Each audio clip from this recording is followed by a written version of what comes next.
ሕይወት አንዳንዴ በማይገባት ማዕድ ቁጭ እያለች ይህንንም ያንንም እየበላች ርኩሱን ቅዱሱን በአንድ ቤት ለማኖር በራሱ ዓለም ቁማር ትጫወታለች።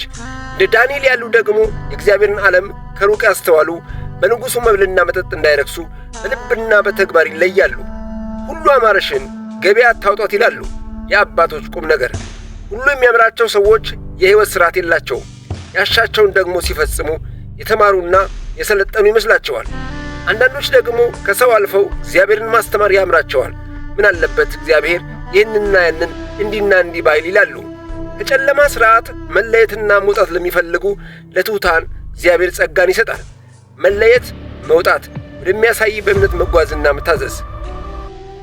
ዳግም በክብር በደመና በመላእክት አጀብ የምንወደው ጌታችን ኢየሱስ በቶሎ ይመጣል። ጸጋና ሰላም ጣፋጭ ሕይወት ለእናንተ ይሁን። በመንፈስ ቅዱስ ምሪት እንድንጸልይላችሁ የምትፈልጉ ሁሉ ከታች በኮሜንት ስር ሙሉ ስማችሁን አስቀምጡ። እኛም በስማችሁ በጸሎት እንደግፋችኋለን። ተወዳጆቼ ይህንን መልእክት ማየት ከጀመራችሁ ዘውትር የምንለቀው ወደ እናንተ ቅድሚያ መድረስ እንዲችል ላይክ፣ ሰብስክራይብ፣ የደውሏን ምልክት መጫን አይርሱ። እስከ መጨረሻ ወዳችኋለሁ። እግዚአብሔር በዘመናት ሁሉ ለራሱ ዓላማ የተለያዩ ሰዎችን መርጧል። ደግሞም ዓለም ሳይመሠረት አስቀድሞ በክርስቶስ ኢየሱስ እንደመረጠን የቃሉ ወንጌል ያሳያል። የመጀመሪያው ማንም ለዘላለም ሕይወት በክርስቶስ ሲጠራ ቀደም ሲል ማንም ይኖርበት የነበረ ስምና ታሪክ በእግዚአብሔር እይታ ጥሩ አልነበረም። ምክንያቱም ሰው ሁሉ የኀጢአት ሠራተኛ እንጂ የጽድቅ ሠራተኛ አልነበረምና። እንግዲህ እግዚአብሔር የሁላችንንም ሥራ ሊለውጥ በክርስቶስ ኢየሱስ ከኀጢአት ለይቶ ለጽድቅ ሊያኖረን ታላቅ ፍቅር ሰጠን። የአብርሃም አባት ታራ ከከለዳውያን ኡር ልጆቹንና የልጅ ልጁን ሎጥን ደግሞ የአብርሃም ሚስት የሆነችውን ሳራን ወደ ካራን ካወጣቸው በኋላ በዚያ ተቀመጡ። የአብርሃም አባት ታራም በዚያ ሞተ። እንግዲህ የእግዚአብሔር ጥሪ ለአብርሃም ዘፍጥረት ምዕራፍ 12 እንዲህ ሲል ይጀምራል። ወደ ጥቅሱ ከመሄዳችን በፊት ምንም ጊዜ መረዳት ያለብን አብርሃም ለእግዚአብሔር አዲስ አይደለም። ዳሩ ግን የእግዚአብሔር ጥሪ ለአብርሃም አዲስ ነው። እግዚአብሔር ማንንም አስቀድሞ ያውቃልና። እንቀጥል። እግዚአብሔር አብርሃምን አለው፣ ከሀገርህ ከዘመዶችህ ከአባት ቤት ተለይተ እኔ ወደማሳይ ምድር ውጣ። ታላቅም ሕዝብ አደርግሃለሁ፣ እባርክምሃለሁ፣ ስምንም አከብረዋለሁ፣ ለበረከት ሁን። አብርሃምም እግዚአብሔር እንደነገረው ሄደ። ሎጥም ከእርሱ ጋር ሄደ። አብርሃምም ከካራን በወጣ ጊዜ የ75 ሰው ነበር ይላል በዘፍጥረት ምዕራፍ 12 ከቁጥር 1 እስከ 4። እግዚአብሔር ለአብርሃም ያቀረበው ጥሪ የመለየት ነው። ከአብርሃም ዓላማ ወደ እግዚአብሔር ዓላማ መለየት፣ ከሀገሩና ከዘመዶቹ መለየት፣ ከአብርሃምና ከየትኛውም ከሰዎች እይታ ወደ እግዚአብሔር እይታ መለየትን ያጠቃለለ ነበር። እግዚአብሔር በዘመናት ሁሉ ለሰዎች ጥሪ ሲያቀርብ ውጤት ወይም ዋጋ በሌለው ነገር ማንንም አስቦና ጠርቶ አያውቅም። እግዚአብሔር ለአብርሃም ተለይልኝ ብቻ ሳይሆን ያለው እንዲህና እንዲህ ያደርጋለሁ ብሎ መለየቱ የሚያመጣውን አስደናቂ በረከት ነግሮታል። አንዳንድ ሰዎች የእግዚአብሔር ጥሪ ቁልቁል እንጂ ወደ ከፍታ የሚያወጣ አይደለም ብለው ያስባሉ። በዚህ ዘመን በእርግጥ ማን ነው እኔን የጠራኝ ብሎ ጠሪውን ማወቅና መለየት ያስፈልጋል።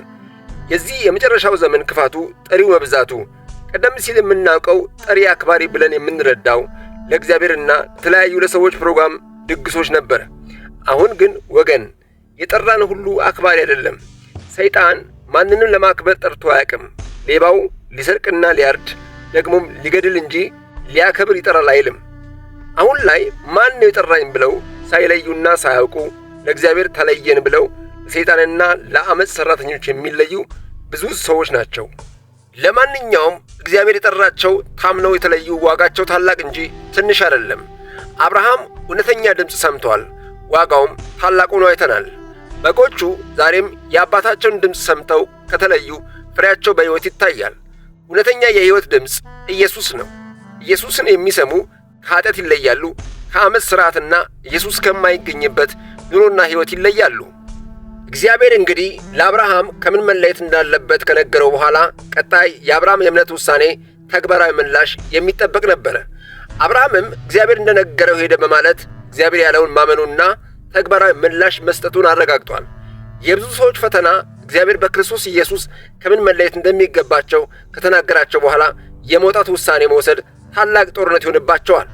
የመጨረሻው ዘመን አስጨናቂ ነገሩ ሰዎች በተለያየ ነገር መጠላለፋቸው ለእግዚአብሔር ድምፅ እንዳይገዙ ትልቅ ተግዳሮት ይሆንባቸዋል።